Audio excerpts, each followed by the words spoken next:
Welcome everyone. This session is an interview, a session with some representatives from proppaNOW, a collective of artists based in Brisbane.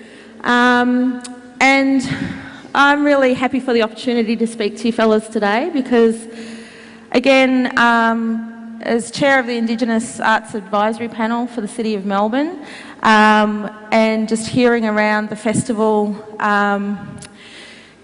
the last couple of days. The reason we invited you here was to talk about how the collective of proppaNOW and the campfire mob and all that stuff happened because, we've heard from a lot of artists who have been part of these collectives, who have been involved in Bamali as well, and we've looked here from Melbourne and thought you guys are deadly, we love what's happened, and give us some inspiration to see whether we can do something like that here in Melbourne.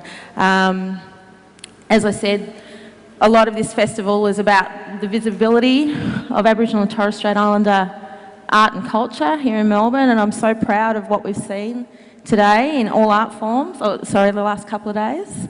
So that's kind of where we've come from in terms of getting your mob here. So if we can just go across, if I could ask you to introduce yourselves. Hello everyone, I'm Vernon Archie.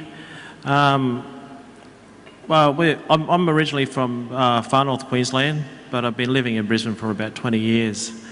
And we're just in town.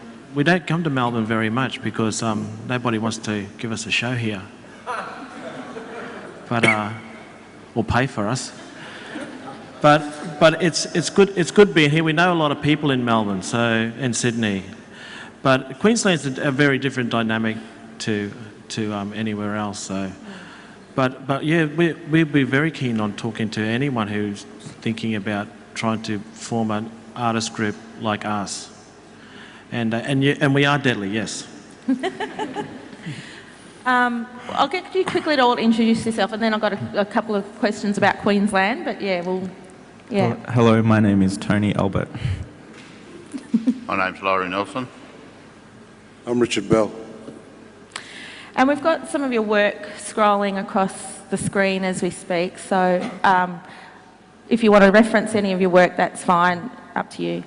So some of the questions that actually we'll go back to a conversation that Laurie and Richard and I had last night about, why form a collective? What were the reasons for, what was campfire came first, is that right?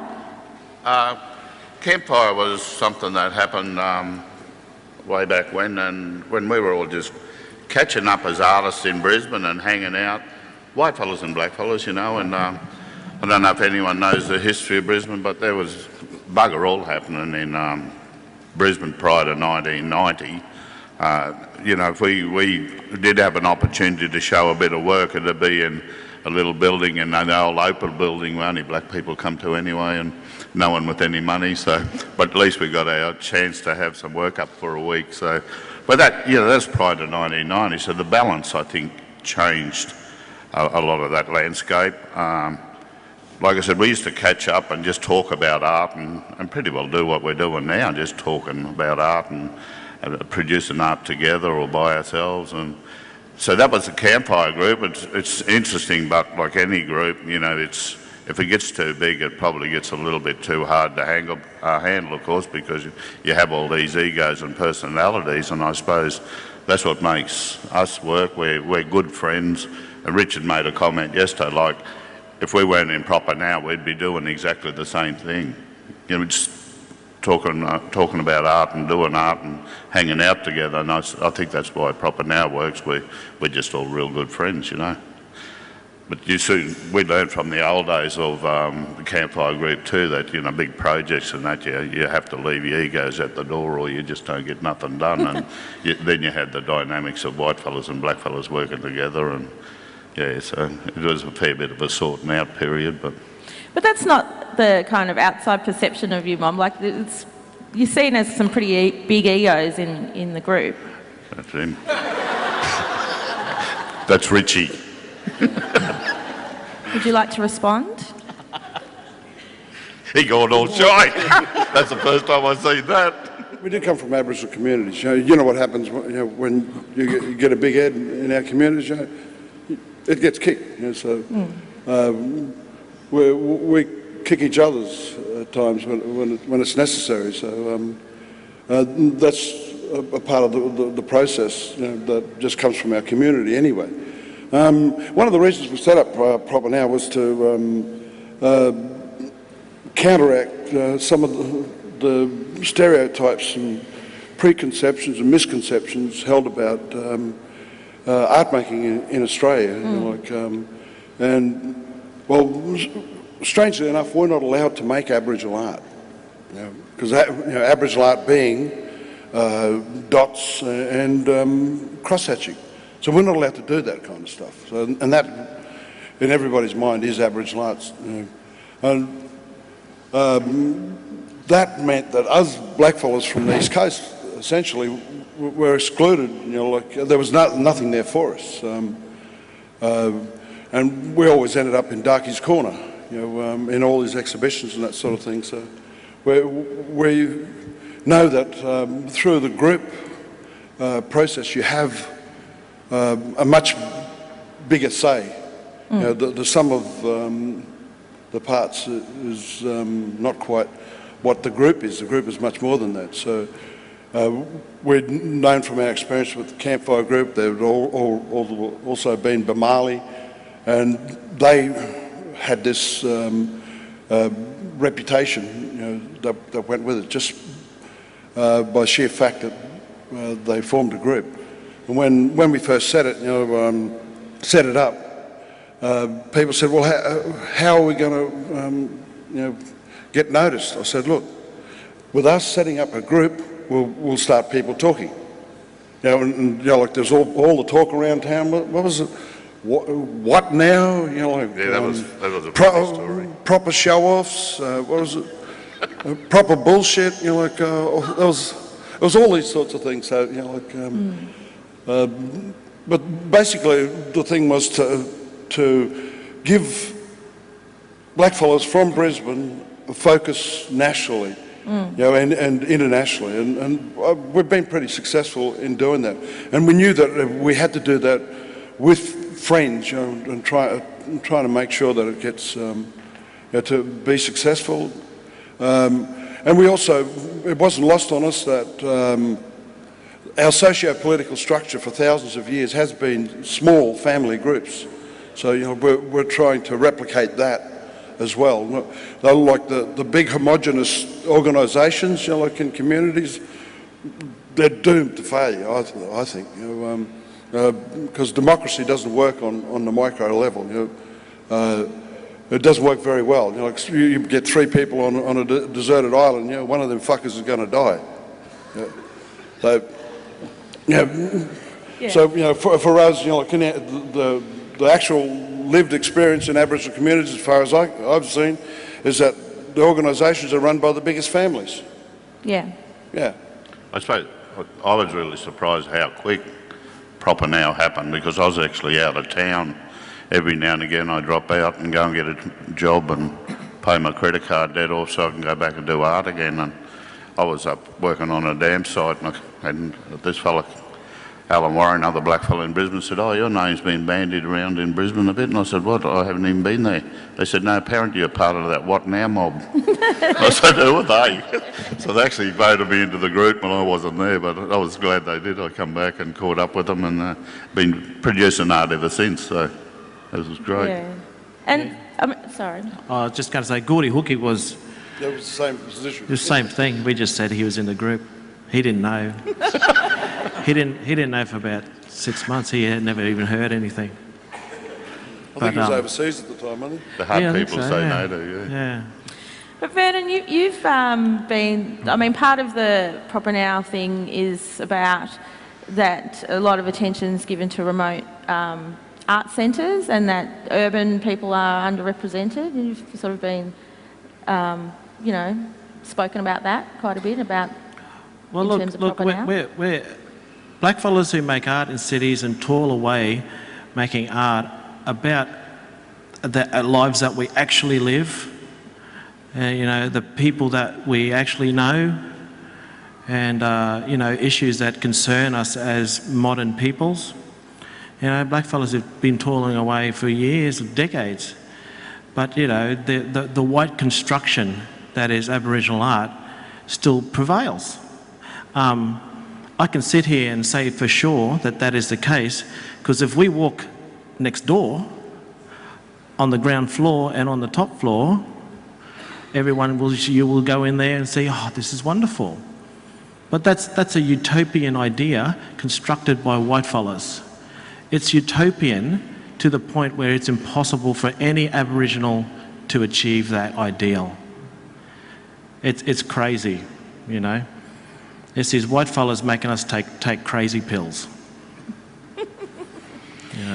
We wanted this to be quite, you know, interactive. So, you know, if people want to ask questions as we go rather than at the end, anyone got anything now? G'day. I was in Brisbane doing some pre-art certs before looking to study arts at Griffith, and I'm a yellow fella. I'm an adopted man with no connection to my traditional mob or family groups. And the whole criteria of the Indigenous arts degree at Griffith was based on family history.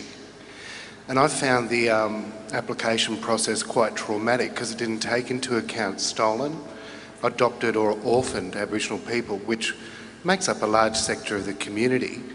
And I felt the whole course marginalised us because it was based primarily on traditional ideology of what Aboriginal culture is, which is based on family connection.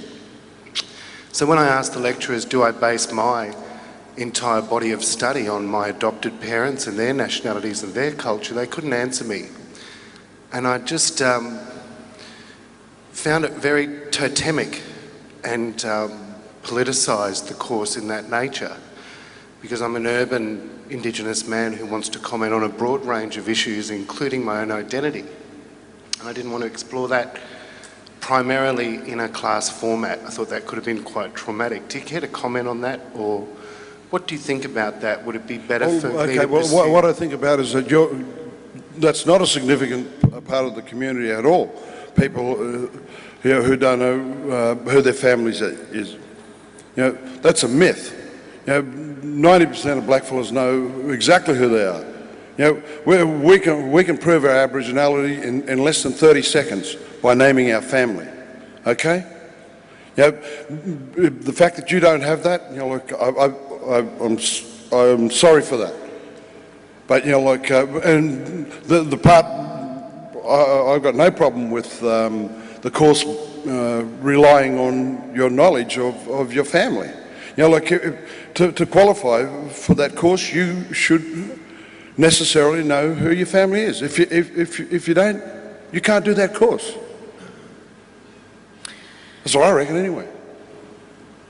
It actually raises something that, again, that we talked about that proppaNOW has been able to do. Like, I mean, it's amazing. I find it amazing that you brought together, because you're kind of like-minded artists in a way. You know, you have particular things that you want to explore in your work.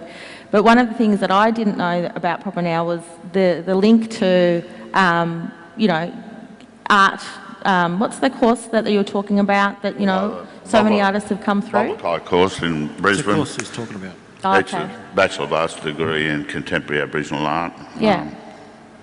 It's been run about 17 years now. Something that grew out of one of the Aboriginal Artists Conferences in the early 90s, when we were trying to get things up and running.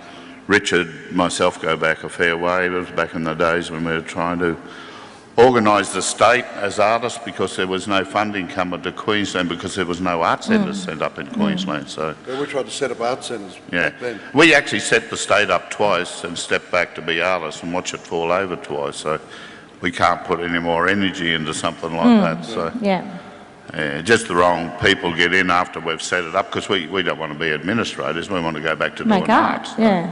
And it's fallen over both times. But there's since got arts and crafts centres in Queensland now, but there was none. Well, we still want to know why there aren't any art centres in cities. The artists are there. Yeah. Yes. We don't have one here in Melbourne. Yeah, like In a city this big, Melbourne seems to there's be- no art centre here? There's a, that is federally funded? There's a Koori Heritage Trust, but it's about presenting work. It's not about producing. It's not about making. Well, it just seems that Melbourne's a little behind. As far as the group thing goes, Sydney had Bomali, Brisbane had Campfire Group, and now proppaNOW. So it seems to have worked somewhat for us. These sorts of things where we got together. I don't know, what the reason is for, whether it's historical or the result of colonisation. Well, that's what I was going to bring in, because I guess that's, again, about the visibility of Aboriginal art here in Melbourne is, the eastern seaboard had the first impact of colonisation, as we know, in Melbourne, Sydney and then Brisbane. So, part of this kind of, the reason that you guys are so fired up, is it because of, Joh Bjelke? These are the kinds of things that... No, it's because of white people. So that's the reason. But Queensland has had a, very tyrannical, history, very recent as well. So we grew up during the Joh era in Queensland too, Richard and I. So, you're right in the thick of all the bullshit and everything that goes along with someone like Joh Bjelke-Petersen. So.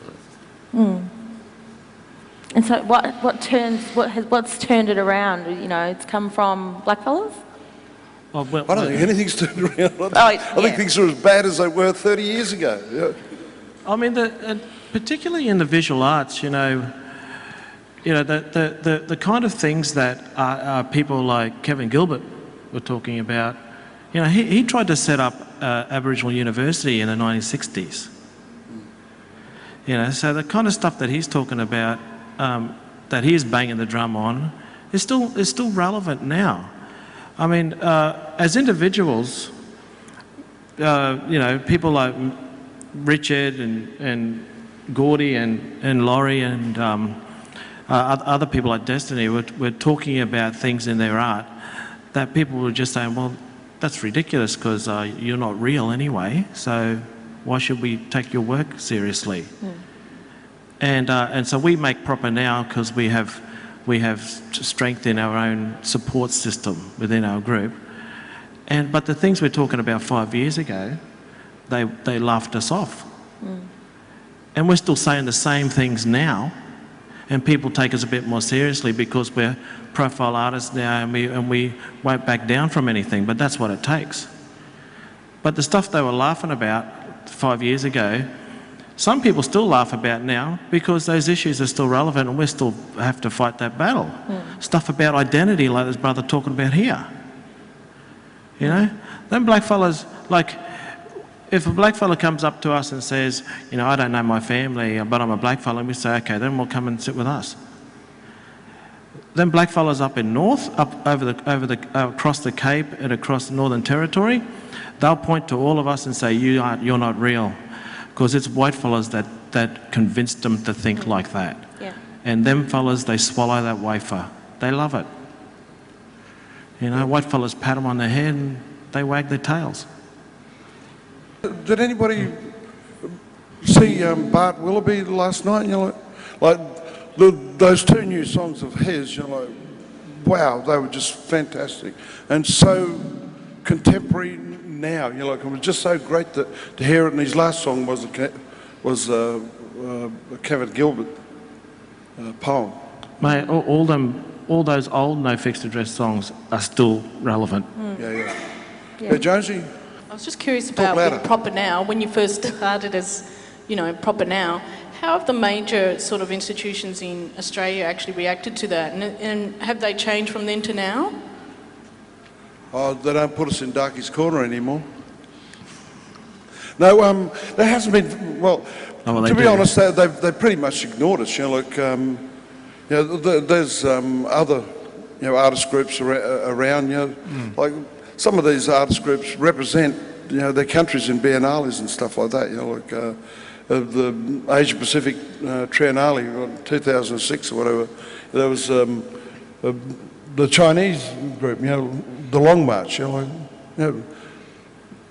did they last? 3 or 4 years. Yeah. Yeah, well, we've been going since, what, 2004. So we're pretty much ignored by the institutions and that sort of thing.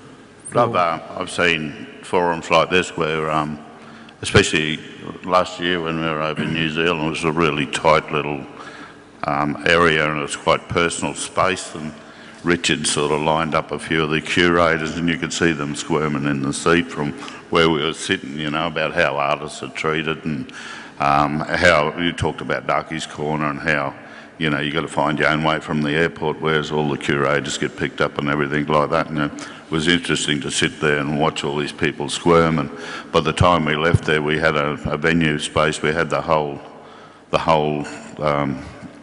gallery if we wanted it, and next year. So, Tony, did you want to say? But it can make people feel I don't think uncomfortable. we're shown institutionally in No, we haven't Australia. So, I mean, that's the answer, no. Yeah. Yeah. Rhoda? I just want to touch on the identity thing again. All of your work, you all look at identity and, you know, your T-shirts, some of the stuff you've said, Richard, and so forth, and Tony with Richard's that. T-shirt. The stuff you've got at the gallery in Yiribana. About that identity, you know, we're Aboriginal all the time, I love it. And that whole thing about the East Coast versus the North and what is real Aboriginal art. Because often your art is what I guess many people regard as very political, have you found that there are institutions or galleries around the country that literally just don't touch your work because it has that political nature? And are you seeing more Aboriginal artists who have found their identity at a later stage but perhaps don't live it 24 hours a day, being much more comforted by the industry because they're not as vocal? Well, I reckon that, What are you talking about? Name names. What's his name? Or what's her name? yeah. In answer to your question, I say that's correct. No, look, we don't expect to make friends wherever we go. Actually, we know that there are enemies everywhere we go, and it's because we don't back down from anything. But proppaNOW, we made a space for each other where we encourage each other to go hard. And as an individual, if you're not going hard and really saying what you want to say fully, then that deserves a bit of criticism within the group, I think. And we tear strips off each other sometimes because proppaNOW, because Aboriginal art's a white idea. And it's an idea based on an absolute dearth of criticism and critique, and by institutions and in academia. So and we disagree. But I mean, you know, look, underneath it all, what we disagree with is white people thinking that they should decide who we are. That's all. Yeah, we have a responsibility to go as hard as we can. Yeah, like, how can we purport to be representing the thinking that's in our communities if we're not talking about the issues that really concern us most? I think that's what we miss a little bit at the moment, is the big studio we have, because you know, we had the opportunity to sit around all the time, and if we weren't producing art, we were talking about the issues. So, and a few of us had the luxury of being single males and just camping out there all the time. So you're living amongst it and you're just eating, sleeping and doing everything there. Gordon and I and Richard at one time there, and Vernon had come over and bring his kids over. The place was big enough to do that. And we had this fabulous warehouse that this property developer just huge. Made access to it for us, and Yeah, it's three of us bigger than were this place it living was. there. There's pictures there in the thing of Yes, it. you see them up there. And we decked the walls. I think we had 80 metres of running wall, which was running. You know, it was bigger than any gallery in Brisbane, and we had 4 shows there. No, they were great shows, and I thought Private philanthropy has been more beneficial to us than any government or institution within Australia. So if you know some rich people, you know, tell them that there's a group up in Brisbane that needs a big warehouse. You know, you've got $2 or $3 or $4 million. You know, come up there and buy it. You know, buy it real cheap. You know, you keep the deeds and that sort of thing. You know, we pay you off. You know, if we don't pay you off, you keep the building. You know, you're buying in a depressed market. Yeah, some of them rich Where's people these rich who buy Destiny's work, send them to us. She wishes. we used to pay the rent with artwork and stuff like that. And Yeah, we just did a straight trade with a property developer for artwork that we could have that space for like 3 years, and we had a few kick-ass shows. A couple of the shows we had there were 2 of the best shows I've ever been in. Yeah, there goes the neighbourhood. Yeah, that's the best that show. was- It's the best yeah. show I've ever been in. Yeah.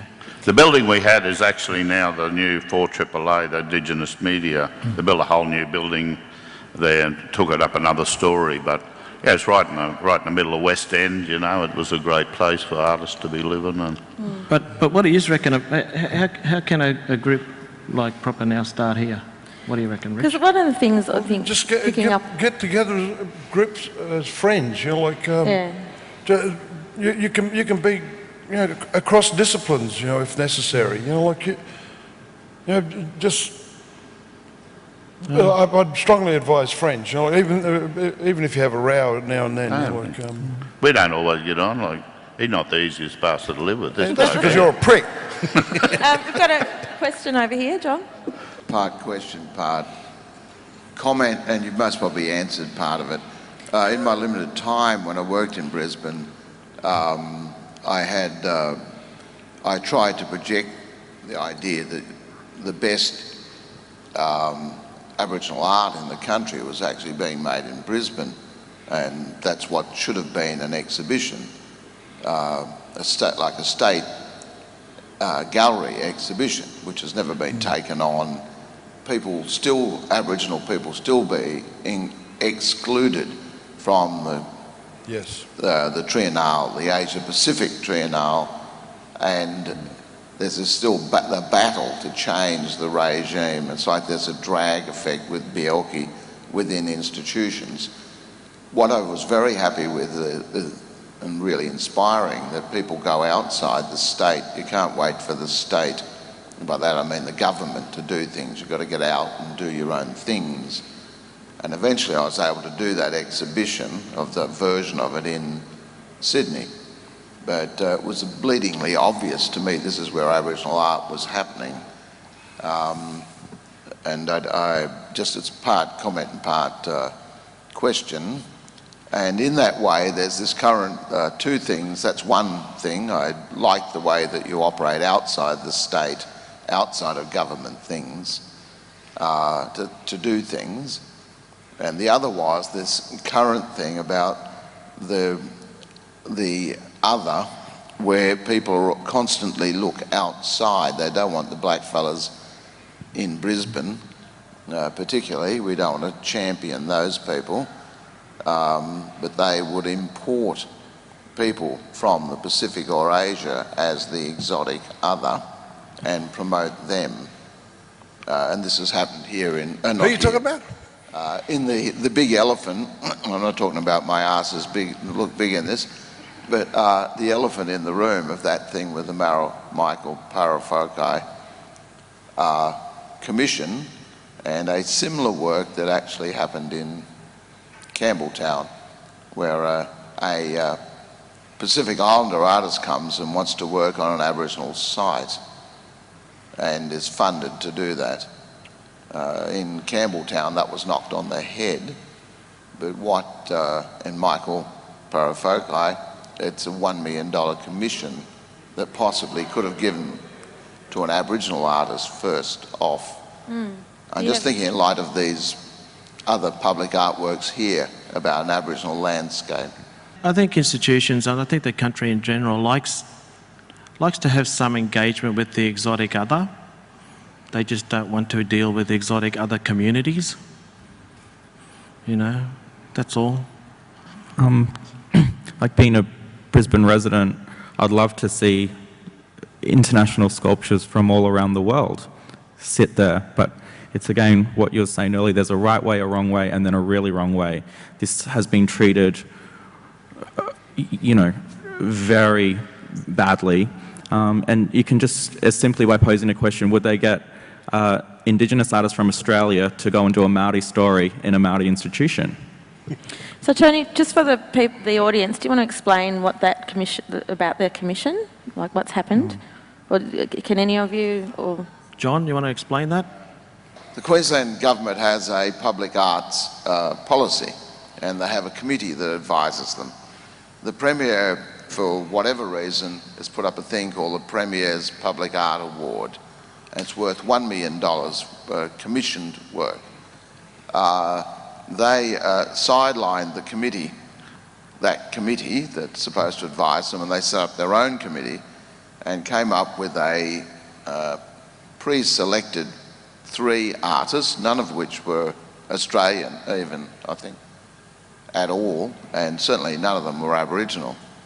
And out of those 3, they picked Michael Parafokai, who was in Venice this year. He's a of mixed descent Pacific Islander who operates out of New Zealand. The thing is that the Queensland Art Gallery is built on a site called Kurilpa Point. It's the place of the native rat, the water rat, and as such could be seen as a site of significance for Aboriginal people. He's come up with a commission of an elephant standing on its head. It's, I don't know how many, about 5 metres high, standing on its head next to a little mouse. Made of bronze, it'll be permanent, but he got the commission rather than an Aboriginal artist. Aboriginal people didn't even enter the discussion that perhaps an Aboriginal artist could be put into that position. Aboriginal art could be, public art should be placed into the landscape, like your things that we just saw before. They're laying out an Aboriginal landscape. Yeah. But wasn't it also that the story was, it's changed from a mouse to a native water rat, referencing that dreaming? Yes, and in the case of the other work, that's the one in Queensland. The other work, there was a Samoan New Zealand artist who wanted to work with an Aboriginal sacred site in the Campbelltown district, and I asked him, do you think I'd be allowed to go and do a work on a marae in New Zealand? And he was just floored, like, no way, you'd never be asked, you'd never be entitled to do that. And it's just something that's currently happening now. Yeah, that's right. Yeah. Ever since the inception of the Asian Pacific Triennial, there's only ever been 2 Murray artists ever invited along to it. And Destiny, it was last year you were up there, eh? Destiny and Michael. Yeah, but you know, there's only ever been 2, but even the first one, I know the artists that come there, we were expecting to meet a lot of Aboriginal artists, and they, you know, they never got the chance to meet any Murray people at all. So, you know, one year we were lucky enough to be cheeky enough to get selected as a campfire group. We parked a cattle truck on the lawns, and we were able to get 200 odd artists through there in that period of time, because it was called All Stock Must Go. So artists from the desert, all sorts of people come through, urban artists, and they were sitting down there painting works, and it was all getting beamed into a real sterile environment inside, where if you did want contact with Murray people, you could go inside the gallery. Yeah, it's not just us blackfellas whinging about, we whinge about everything. But at the last APT in Brisbane, there weren't any Queensland artists. Could you imagine Sydney putting on a show and not having any Sydney artists? Or Melbourne doing a big review and not having any Victoria artists? Well, I mean, I'm not saying there weren't any artists from Brisbane. There weren't any artists from Queensland in the last APT. And you'll get artists that come there, like Mick Tuffrey, who's quite aware of that, and he will try to involve Murray artists like in his performance of that, like he did because he knows there's a lack of presence. But the thing is, you know, if blackfellas get together, like we know a lot of people in Melbourne, but if blackfellas can form a group here, you automatically become our friend. you know what we would really like is for another group up to form and basically say that they're deadly and that they like making work like we do, and proppaNOW is their friend.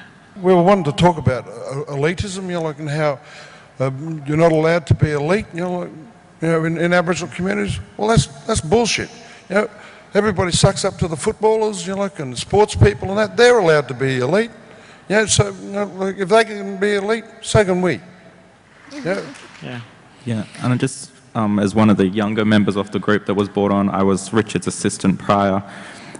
It's kind of being a member of proppaNOW has really fast-tracked my career in a way, because it is an elite level of work, and you realise where the stakes are at, how hard you have to work, or what quality of work you need to produce to kind of be able to sit alongside these So artists. constantly challenged. And it's really interesting travelling to Melbourne and Sydney, and people feel so refreshed about what we're doing, or the fact that we talk daily and we talk about our work and we're open to these ideas. We're not secret about what we do, because we know the end result of our work and where that sits. We don't have to be secretive about what we're doing, because we know it's going to be good. And Tony always tries to make more work and better work than me. Yes, and that's why we had to take some of his work out of our last show. We've got a new member in proppaNOW, Megan Cope, who's a younger artist, and part of our proppaNOW's charter has always been nurturing two younger artists in the group, because we've got plenty of old farts in there. So Megan's our new member. She couldn't make it, and Jenny's not travelling real well at the moment. She's having some eye problems, so it would have been good to have someone like Jenny here too, you know, just... Well, one of the comments that I had from a Victorian artist was, oh, we don't have, you know, older art, or, you know, artists that can take us under their wing to, you know, set up a collective. There. She's sitting right there. Mentors. But it isn't about having older artists. It's about having people who are willing to go out on the limb and support each other. And the mentoring roles come out of that. We all specialise in different fields. I mean, especially in proppaNOW, we don't shy away from whatever media is out there. So we have people like Laurie and Gordy are both trained as sculptors, and you know, there's drawers among us and painters. Laurie's also works in casting metals and things like that. But we have printmakers and photographers and filmmakers in our who comprise our group, because we have to be everything to each other.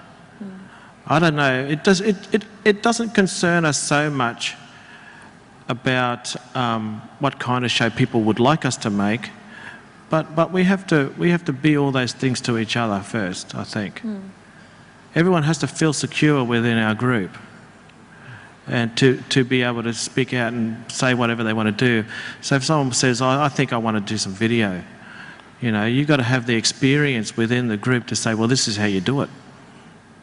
Ring up these people for pre-production, ring up those people for post-production.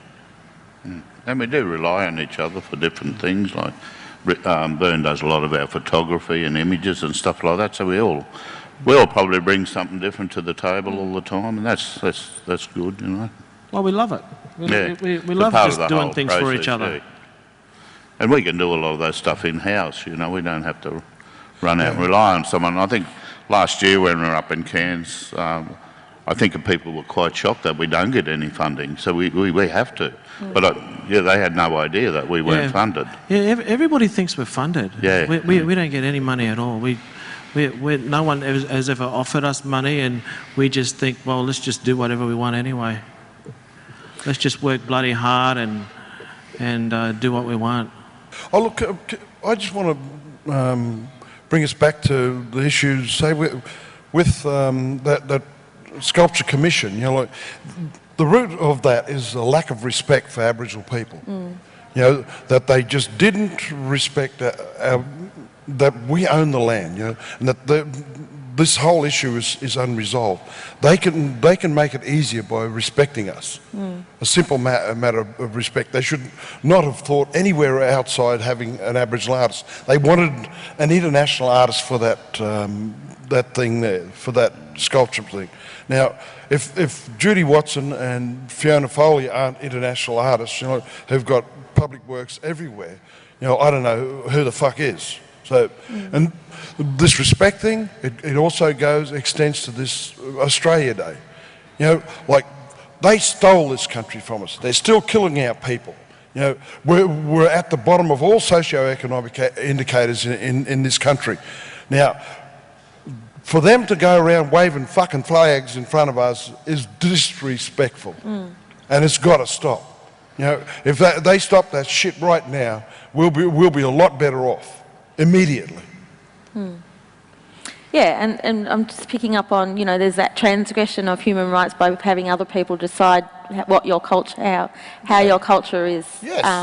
how you practice your culture. That's once again a lack of respect. And I guess here in Melbourne, and that's why I'm looking for Melbourne artists, but to me it seems that, you know, that one of the first points of contact and colonisation, that people are so fragmented here that they can't even, you know, it's become apathy almost, and that they can't get together to form a collective to assert their rights.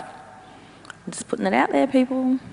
When we started out, there was probably only me and Gordy who had, a national and a small international profile. So, you know, we built that up, you know, like, and, you know, as part of proppaNOW. You know, we've used that as a vehicle as well. So, you know, we've all been elevated in our careers individually by our involvement in proppaNOW. One of the ideas around proppaNOW is that we don't want to promote the group. The group promotes us as individuals. We really want to push each other as individual artists.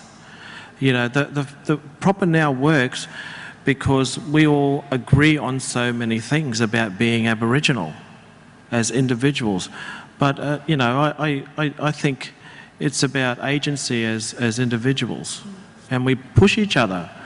And we really love the work that we see each other making, and we love doing things for each other. We love it. You know, we know it's good for proppaNOW, and we know ultimately proppaNOW is pulling all of us along. You know, when the group started, there was me, Richard and Gordon who were really full-time individual solo artists, and enough to make a living. And we don't need an artist group, but we saw the opportunity to really sort of throw in with our mates. It's very difficult, you know, like running an organisation, you know, or keeping an organisation together. You know, like it's so hard for us to get together. You know, like we didn't get one photograph of all of us for 3 years. You know, because we were just never in the same town at the same time. The only thing we don't do properly, and probably because, you know, we're not good administrators, most artists aren't, you know, so it's always good to have someone like Jenny to crack the whip, and young Megan, and well, Tony used to be our whipping boy. He was organising everything for us old fellas, but yeah, we're not good administrators, and that's where we fall down a bit, you know. But, you know, that we don't want to have to be that professional that we have to worry about those things anyway. You know, our worry's about producing art, and that's what it should be. Well, look, we need, you know, an admin person. You know, like we need some, Yeah. Right, you're asking me, giving me a job?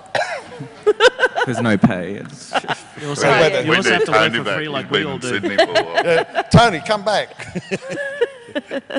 Any more questions out there? I think, you know, there's a lot of dialogue we've heard today about not having stuff, you know, and I think it's difficult in an Indigenous sector when, you know, you see a lot of resources going into other areas to critique your countrymen.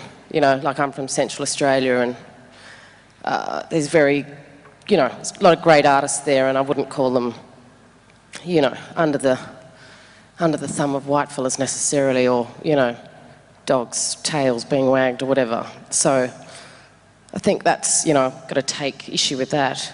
But also, I think, and probably partly because of the great work that proppaNOW does, a lot of you are in the national collections and state institutions, and I think you went to Venice Biennale, didn't you, Vernon? I saw a film on it, it was good.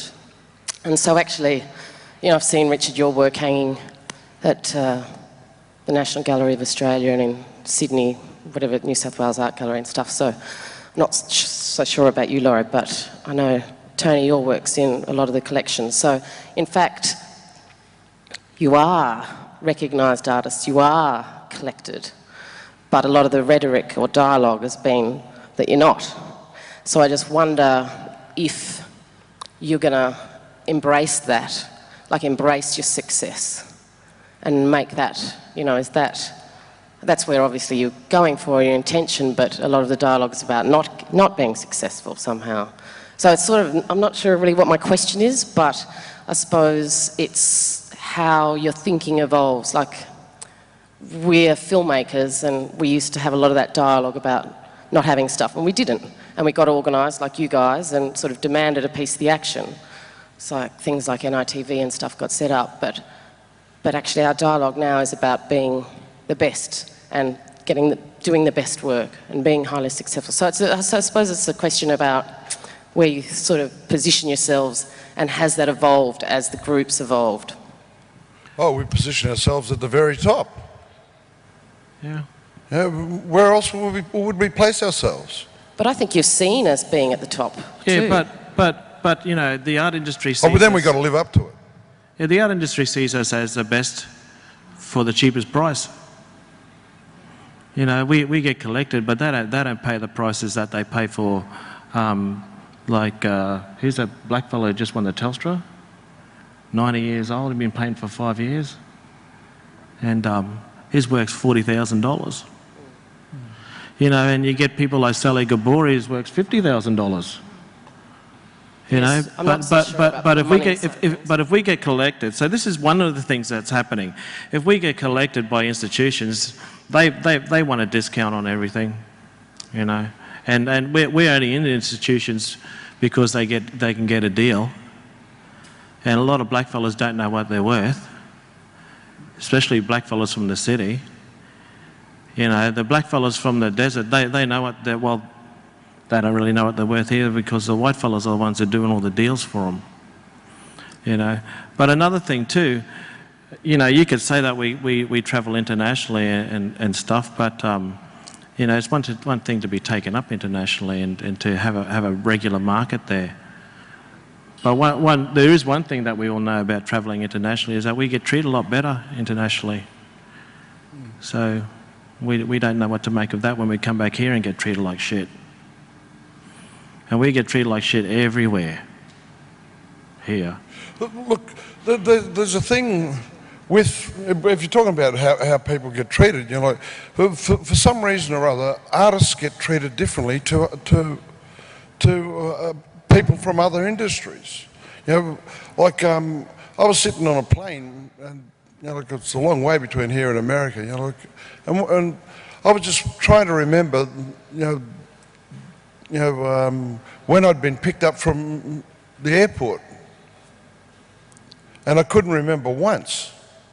You know, and yet, and then I started thinking about it. I thought, well, damn, you know, like, if I invited somebody into a show, I would pick them up at the airport, or the train station, or the bus station. You know, and to me, well, that's just a matter of respect, you know, like, you know, for my colleague, you know. So that doesn't happen. Why not? Well, you know, I don't get picked up from the airport when I go to places as a filmmaker, so, but, you know, like, you know, I didn't realise you're such a sensitive... Well, shame. You know, they should be picking us up. If they don't respect me enough, don't fucking invite me. Anyway, I just suppose what I'm saying to you is you're extremely successful, well-respected, terrific artists, you know, and I think that's a thing to celebrate. And I think it's a great thing you've achieved with proppaNOW, and I'm just encouraging you to embrace that, I suppose.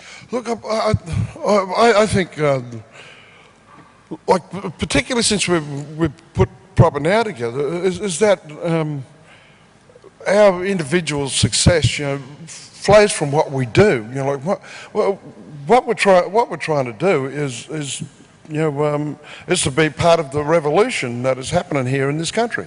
You know, we're trying to change the thinking of people in this country. You know, and when we start making inroads there, then I will feel a level of satisfaction. Until then, you're like, yeah, you can shack me up in 5-star hotels, you know, pick me up at the airport, or send a chauffeur or whatever, you know, but don't just fly me into this thing, you know. Give me a cab charge, you know. You know, I might take a trip out to Gippsland, you know, like, you know, in a maxi taxi with some of my friends, you know, and come back a couple of days later. So, you know, this is, to me, this is just a thing about basic human, you know, behaviour, you know, and how we get along with each other. I think it's really important that we treat each other respectfully, and that part of the thing comes naturally from that. Let's not separate our, you know, like our personal lives from our professional lives. To me, if you don't pick me up at the airport, that means that you don't respect me. I just think that there still needs to be a change. Something has to happen in this country, and we have to continue you invite to be talking this way for that to happen. Just in my own experience, I've been off the Australian market for 3 years now. I left representation here. I only show well, not show, but position my work on an international level, and I'm really grateful for the success that has come from that. But the price is different in Australia, and those prices aren't acceptable. You know, there's a strategy involved with, you know, being doing this kind of thing, but it is different here in Australia. And we have to keep challenging that. Yeah, and you know, if we are so widely successful as individuals, you know, and people like Destiny and Diane, and there's a few Melbourne-based artists like Clinton Nain lives here, I want to know how come there isn't heaps of our work at NGV, especially from Melbourne artists. Oh yeah, well that was commissioned work in amongst about 100 works from the desert that have nothing to do with Victoria. Destiny, are you in the NGV collection? The work I did in the NGV in the NGV right now is about Barak, who is an Aboriginal hero who should be known everywhere and is largely unknown outside of Victoria. I mean, I feel like I'm taking crazy pills. Is this state ashamed of the Aboriginal people? Might be. Kim? You know. Yeah. They definitely are in Queensland. They definitely, because they are in Queensland. You know, so like, you know, I want to know how come blackfellas who live in Melbourne aren't represented in big collections and things, and if we're so successful, how come we artists like us don't make up the majority of the collections? Yeah. There's a question up back there. Tony. You can't underestimate what Richard's saying about cab fares and accommodation, and I think people could dismiss it or see it as flippant, but it goes to the heart of the relative point to what Vernon just mentioned about William Barak, and that is that regardless, and I take Rachel's point that you're successful artists and you've got a profile and a really respectful profile in the Aboriginal community, but the fact is, what I sense is, and it's expected that you'll come cheap. You'll come cheaper than white fellas all the time. And it's interesting that Vernon mentions William Barak, because I responded to Vernon's work on Barrack here in the gallery, and I've done a lot of work on Barrack. If I could just relate something, if people want to say, well, why is it that you're expected to come cheap? When Auntie Joy Murphy was asked to do the Welcome to Country at the AFL Grand Final 2 years ago, or several years ago, which is the biggest sporting cultural event in this state, brings in multi-million dollars of money. Yeah, last year they spent $300,000 on Meatloaf to embarrass himself. They didn't think they would have to pay Auntie Joy for that. And the fact that they thought that she should be paid even a token amount to come and do what she did, which was beamed out across the world to millions and millions of people, was seen as a nonsense. And that relates to Richard's point, because if they think they don't have to pay one of the most respected Wurundjeri elders in this state to do what she did with such generosity, why are they going to give Richard Bell a cab charge? So it is relative. That you will always be seen as, while your work's commodified and bought and displayed in boardrooms, they do want to get it on the cheap. And the fact that you say, well, we're not cheap, we're at the top of the pile and we're going to stay there, they don't get that. They just don't get that. And that's the fundamental mind shift that has to take place. And that's one of the reasons we don't have a common collective in Victoria, because of the way that impact on Aboriginal people in this state of being disrespected. Yeah, I agree with everything you're saying there, and you are getting the point. You're like, we have to be better. We have to, when we see, a respected elder getting paid, being respected, then we know that we've been successful in what we're doing. We're trying to change people's thinking, and how to look at Aboriginal people, how to look at the issues here. We're trying to, we're asserting our humanity. We have been dehumanised in this country, our own country. So what we are doing is actually humanising us again. We demand to be seen as human beings. Yeah. We've yet to be humanised, actually. We blackfellas, when we engage with each other, we see ourselves as fully human, fully realised people. This country doesn't. We wouldn't have all these policies that we have to rail against all constantly, and we wouldn't have an intervention in northern communities right now. Sometimes people look at our art and they say, why do you do angry art? Why are you angry? And someone in the forum said to Vern one day, you don't look angry now. He said, look at me. He said, I'm really angry at the moment. I'm angry every time I get up of a morning, And he was sitting there in this real calm sort of demeanour, this person. I think the last time I was here, actually, I said I'm angry all the time. This is me furious. I am. Yeah. Every blackfella in this country is angry, and I've said this before. Every blackfella is angry on some level, and if you're not, then I'm suspicious of you. I disagree that we actually make angry art. Just because it makes the viewer angry doesn't mean to say that we're angry or that the art is angry. We make Aboriginal art because the art we make is about our lives and our engagement with each other and as Aboriginal people. And that's all. We don't need to apologise for that. There's a lot of really ignorant people out there. I talk to people at universities and at schools, and teachers, and they think all this bad shit happened way back when, but, it wasn't that long ago that Richard and I were living on creek banks and, called bloody... He was living in a tent. What they call us? Bloody French dwellers. And, it was the referendum that chased us all off the creek. But, it wasn't that long ago. That's when we became human. For us, it's not long ago. Yeah. That's when we become human. Well, I think our time is up, is it? So thank you very much, Richard, Laurie, Tony and Vernon.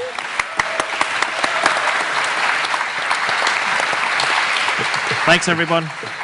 Yeah.